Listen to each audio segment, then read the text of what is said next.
38 வருஷத்துக்கு அப்புறம் 2 master minds ஒன்று சேர்ந்துருக்காங்க. 1987 த கிரேட் மாஸ்டர் பீஸை இவங்களோட காம்போல நாயகன் ரிலீஸ் ஆச்சு. பட் அதுக்கப்புறம் இவங்களோட காம்போ கை கூடல. அதை பத்தி கமல் சாரே ஒரு இன்டர்வியூல சொல்லியிருக்காரு. நாங்க 2 பேருமே சேர்ந்து பண்ற மாதிரி ஒரு நல்ல ஸ்டோரி இருந்ததுன்னா நாங்க கண்டிப்பா பண்ணுவோம்னு. ஆனா அது இப்போ நடந்திருக்கு. சரியா 38 வருஷத்துக்கு அப்புறம் இவங்க 2 பேருமே ஒன்று சேர்ந்திருக்காங்க. இது என்ன பிரமாதம்? இது விட பெசலைட் ஒண்ணு இருக்கு. கூவுடா. இன்னும் 2 மாஸ்டர் மைண்ட்ஸ் இவங்க கூட இணைஞ்சிருக்காங்க. எஸ்டிஆர் அண்ட் ஏஆர் ரகுமான். ஸோ இவங்க எல்லாம் சேர்ந்து ஒன்னா இருக்காங்கன்னா அந்த படம் எப்படி இருக்கும்னு இமேஜினேஷன் பண்ணி பாருங்க.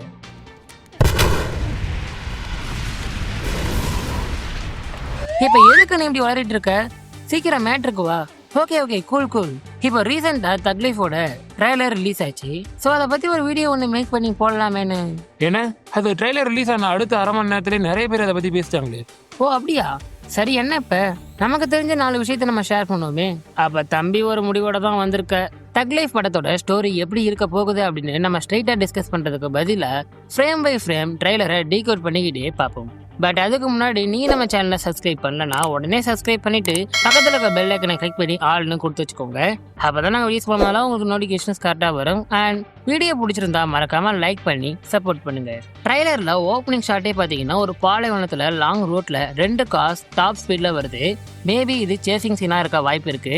ஏன்னா இன்னொரு ஷாட்ல பாத்தீங்கன்னா இதே பாலைவனத்துல அமரோட இன்ட்ரோவை பிளேஸ் பண்ணிருப்பாங்க. போலீஸ் பெட்ரோல் கார்ல ரொம்ப ஸ்டைலிஷா ட்ரிஃப்ட் அடிப்பாரு. அந்த காரை நம்ம ட்ரோன் ஷாட்ல மேல இருந்து அப்படியே பார்த்தோம்னா ஒயிட் கலர் கார் மாதிரி தான் தெரியும். ஸோ அமர் தான் சேஸ் பண்ணிட்டு வந்திருக்க வாய்ப்பு இருக்கு. அடுத்து இந்த ஸ்னோ சீன்ஸ் எல்லாத்தையுமே ஒன்னா பார்த்துருவோம். ஒரு ஷாட்ல பாத்தீங்கன்னா மலைக்கு மேல தனியா புத்திஸ்ட் மொனாஸ்டரி பில்டிங் மாதிரி ஒன்று இருக்கும். இன்னொரு ஷாட்ல பார்த்தோம்னா சக்திவேலை அடிச்சு தண்ணிக்குள்ள முக்கி கொள்ள ட்ரை பண்ணுவாங்க. அப்ப அவர் தடுக்க ட்ரை பண்ணாம நாம பண்ண தப்புக்கு இதுதான் தண்டனை அப்படின்ற மாதிரி ரொம்ப சைலண்டா இருப்பாரு. அப்ப பாத்தீங்கன்னா அவரு ஸ்வெட்டர் போட்டிருப்பாரு. அண்ட் சுத்திலும் பாத்தீங்கன்னா பனி மாதிரி தான் தெரியும். அண்ட் அடுத்த ஷாட்ல பாத்தீங்கன்னா ஒருத்தர் அந்த புத்திஸ்ட் மொனாஸ்டரிய ஆப்போசிட் மலையில இருந்து நோட்டம் விட்டுட்டு இருப்பாரு. அண்ட் இன்னொரு ஷாட்ல பிளாக் கலர் கார் ஒன்று இந்த புத்திஸ்ட் மொனாஸ்டரியை நோக்கி போற மாதிரி இருக்கும். மேபி ரிட்டர்ன் கூட ஆகலாம். அண்ட் கடைசியா ட்ரைலரோட 10 செகண்ட்ஸ்ல பாத்தீங்கன்னா அமரும் சக்திவேலும் அந்த பனிமலையில சண்டை போட்டுட்டு இருப்பாங்க. ஸோ இது எல்லாத்தையுமே கனெக்ட் பண்ணி பார்த்தோம்னா அமர் சக்திவேலை கொல்ல ட்ரை பண்ணிருக்கலாம். அதுல சக்திவேல் பாத்தீங்கன்னா இறந்துட்டாருன்னா அவர் அசியூம் பண்ணிட்டு அங்க இருந்து கிளம்பி போயிருக்கலாம். அந்த ஃபைட் சீக்வன்ஸ் மேபி இந்த மலையில நடந்திருக்க வாய்ப்பு இருக்கு. அதுல அடிபட்டு உயிருக்கு போராடிட்டு இருக்க சக்திவேலை புத்திஸ்ட் மொனாஸ்டரியை சேர்ந்தவங்க காப்பாத்திருக்கலாம். அதுக்கப்புறமா அவரு அவங்க கிட்ட மார்ஷியல் ஆர்ட்ஸ் எல்லாம் கத்துக்கிட்டு மாசா ரிட்டர்ன் கொடுக்கலாம். ஸோ இது ஒரு தியரி. இன்னொன்னு பாத்தீங்கன்னா பாஸ்ட் அண்ட் கிரைம் இது எல்லாத்தையுமே விட்டுட்டு மனசு நிம்மதி வேணும் அப்படின்ட்டு சக்திவேல் பாத்தீங்கன்னா புத்திஸ்ட் மொனாஸ்டரிக்கே வராரு. அப்ப அமர் இதுதான் சரியான நேரம்னு அவரை நோட்டம் விட்டு அவரை காலி பண்ண ட்ரை பண்றாரு. அதுல உயிருக்கு போராடி இருக்க சக்தி வேலை புத்திஸ்ட் மொனாஸ்டரியை சேர்ந்தவங்க காப்பாத்தி அவருக்கு மார்ஷியல் ஆர்ட்ஸ் எல்லாம் கத்துக் கொடுக்குறாங்க. அண்ட் ஸ்பிரிச்சுவல் லைஃப்ல என்ன அப்படின்ட்டு கத்துக் கொடுக்குறாங்க. அதுக்கப்புறமா அவர் ரிவெஞ்ச் எடுக்க மாசா ரிட்டர்ன் ஆகுறாரு. ஸோ அடுத்ததா அமரோட சீன்ஸ் எல்லாத்தையுமே பார்ப்போம். சைல்டு அமர் பாத்தீங்கன்னா ஒரு மேஷனுக்குள்ள என்டர் ஆவான். அவனுக்கு பேக் சைட் பார்த்தோம்னா அவனோட மோசமான பாஸ்ட்டை ரெஃப்ளெக்ட் பண்ற மாதிரி ஷேடோ லைட்டை யூஸ் பண்ணிருப்பாங்க. ஃப்ரண்ட்ல வெளிச்சமா இருக்கும். தட் மீன்ஸ் புது லைஃப்குள்ள என்டர் ஆக போறான் அப்படின்ற மாதிரி ஃப்ரேமை பிளேஸ் பண்ணிருக்காங்க. இன்னொரு ஷாட்ல பாத்தீங்கன்னா அவனோட ஃபேஸை காமிப்பாங்க. அப்ப புதுசா ஒரு உலகத்தை பாக்குற மாதிரி ரொம்ப வியப்பா பார்ப்பான், கூடவே பயத்துல பார்ப்பான். அண்ட் இன்னொரு ஷாட்ல சக்திவேலும் அமரும் யாரையோ அடக்கம் பண்ணிட்டு இருப்பாங்க, புதைச்சிட்டு இருப்பாங்க. அப்ப சக்திவேலோட கையில பாத்தீங்கன்னா காயம் இருக்கும். அண்ட் அமரோட இடுப்புலையும் பாத்தீங்கன்னா அடிபட்டு இருக்கும். பார்க்கும்போது ரீசெண்டா ஆன மாதிரி தான் இருக்கும். அண்ட் ஆல்சோ 2 பேருக்கும் நெருக்கமான யாரோ ஒருத்தர் தான் அவங்க புதைச்சிட்டு இருக்காங்க.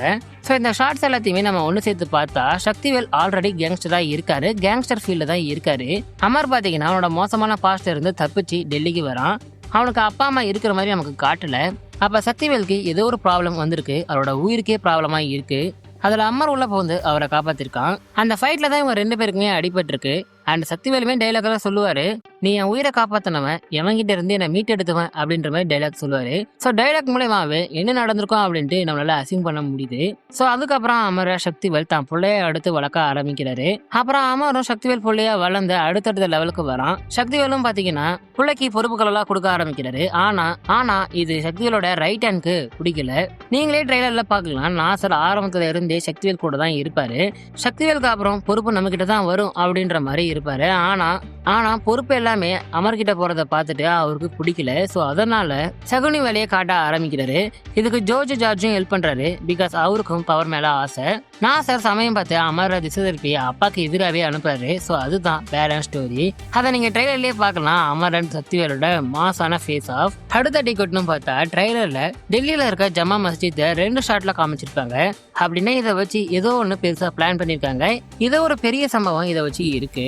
அடுத்து படத்துல இருக்க மற்ற முக்கியமான characters Trisha and Vadivukkarasi character பாத்தீங்கன்னா படத்துல பார்க்கும்போது இதை ஏமாத்துற கும்பல் மாதிரி தான் இருப்பாங்க. வடிவுக்கரசியோட விக பாத்தீங்கன்னா அப்படிதான் நமக்கு தெரியும். ஏன்னா காலங்காலமா தமிழ் சினிமால அப்படிதான் காட்டிட்டு வராங்க. ஆனா ட்ரெய்லர்ல த்ரிஷாவை பார்த்தோன்னே ஒரே ஷாக்குங்க. சிம்ரன்ஸ் என்னடா இது, என்னம்மா இது? எஸ்டிஆருக்கு பேர்னு நினைச்சா ஆண்டவருக்கு பேர். சரி விடுங்க, எது எப்படியோ நல்லா வந்தா சரி. ஆனா எனக்கு என்ன தோணுதுன்னா அமர் சக்திவேலை கவுக்க அவரோட வீக்னஸ் இதுதான்னு யூஸ் பண்ணிக்கலாம்னு நினைக்கிறேன். பட் பாப்போம் த்ரிஷா சக்திவேலோட கீப்பா இல்ல ஆப்பான்னு. அண்ட் அடுத்ததா ஐஸ்வர்யா லட்சுமி அண்ட் அசோக் செல்வன். இவங்களோட கேரக்டர் பாத்தீங்கன்னா முக்கியமான கேரக்டர்ஸ் தான். அசோக் செல்வன் போலீஸா நடிச்சிருக்காரு. ஸோ அதுக்கான ஷார்ட்ஸை நம்ம 2 இடத்துல பார்த்துருப்போம். ஒன்று போட் சீனு, இன்னொன்று ஒரு ஆஃபீஸ்க்குள்ளே என்ட்ரு ஆகிற மாதிரி இருக்கும்.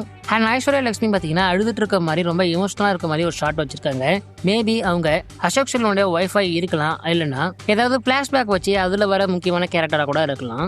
அண்ட் அடுத்ததாக அபிராமி பார்த்தீங்கன்னா சக்திவேலை வான் பண்ணுவாங்க. அது மேபி அமரை பற்றி தெரிஞ்சுக்கிட்டு வான் பண்ணியிருக்கலாம், இல்லைன்னா இவருக்கு எதிராக ஏதோ சூழ்ச்சி நடக்குதுன்னு தெரிஞ்சுக்கிட்டு அவரை வான் பண்ணியிருக்கலாம். அண்ட் ஒரு ஷார்ட்ல பார்த்தீங்கன்னா சக்திவேல், அமர், நாசர், ஜார்ஜ் இவங்க எல்லாருமே ஒன்று சேர்ந்து கோட்டை மாதிரி ஒரு பில்டிங்ல ஒருத்தனை சேர்ல லாக் பண்ணி கட்டி வச்சு அவனை கொல்லுவாங்க. அண்ட் இதே கோட்டையை இன்னொரு ஷாட்ல காமிப்பாங்க. இன்னொரு ஷாட்ல வரும். அப்போ ஒருத்தரை சேர்ல உட்கார வச்சு கட்டி வச்சிருப்பாங்க, முகத்தை மூடி வச்சிருப்பாங்க. மேபி துரோகம் பண்றவங்களுக்கு சக்திவேல் இந்த மாதிரி பனிஷ்மெண்ட்டை கொடுக்கலாம். ஸோ அப்படி பார்த்தா அங்க உட்காந்துட்டு இருந்தது அமரா கூட இருக்க வாய்ப்பு இருக்கு. அண்ட் அடுத்ததா சக்திவேலை கொண்டுட்டோம்னு நினைச்ச அமர் அவரோட இடத்துக்கு வருவாரு. இனிமே நான் தான் ரங்கராய சக்திவேல்னு சொல்வாரு. இதை தெரிஞ்சுக்கிட்டதுக்கு அப்புறம் தான் சக்திவேல் ரிவெஞ்சுக்கு ரிட்டர்ன் வந்திருக்கலாம். அது அவர் பையனை கொள்றதுக்காக இருக்காது, அவருக்கு எதிராக நடந்த சூழ்ச்சியை தட்டி கேட்கணும் அப்படின்னு நினைச்சு வந்திருக்கலாம். அண்ட் ட்ரெய்லர்ல கடைசி 20 செகண்ட்ஸ் பாத்தீங்கன்னா அமரன் சக்திவேலோட மாசான ஃபேஸ் ஆஃப். இது மேபி கிளைமாக்ஸ் சீனா இருக்க வாய்ப்பு இருக்கு. ஆனா அந்த ஃபைட்டோட இம்பாக்டை பார்த்தோம்னா கண்டிப்பா 2 பேர்ல யாரோ ஒருத்தர் இறக்க வாய்ப்பு இருக்கு. ஸோ ஓவராலாக பார்த்தா இந்த படத்தோட ஸ்டோரி எப்படி இருக்குன்னு கேட்டிங்கன்னா பெருசாக சொல்கிற மாதிரியா இல்லை. நாயகன், செக்கச்சேவந்த வானம், ஜில்லா இந்த 3 படத்தையும் மிக்ஸ் பண்ணி கலந்து விட்ட மாதிரி தான் இருக்கும். பட் இருந்தாலும் இந்த படமாக பார்க்கும்போது கண்டிப்பாக ராவா கூட சரிப்பு தட்டாது. ஏன்னா மணிரத்னம் சாரோட ஸ்க்ரீன் பிளே அண்ட் நம்ம ஆண்டவர் அண்ட் அட்மனோட ஸ்க்ரீன் பிரசன்ஸ் அண்ட் ஆல்சோ நம்ம ஏரகனோட சோல். Thank you guys. வேணாண்டா வேணாப்பா, சொன்னா கேளுங்கய்யா.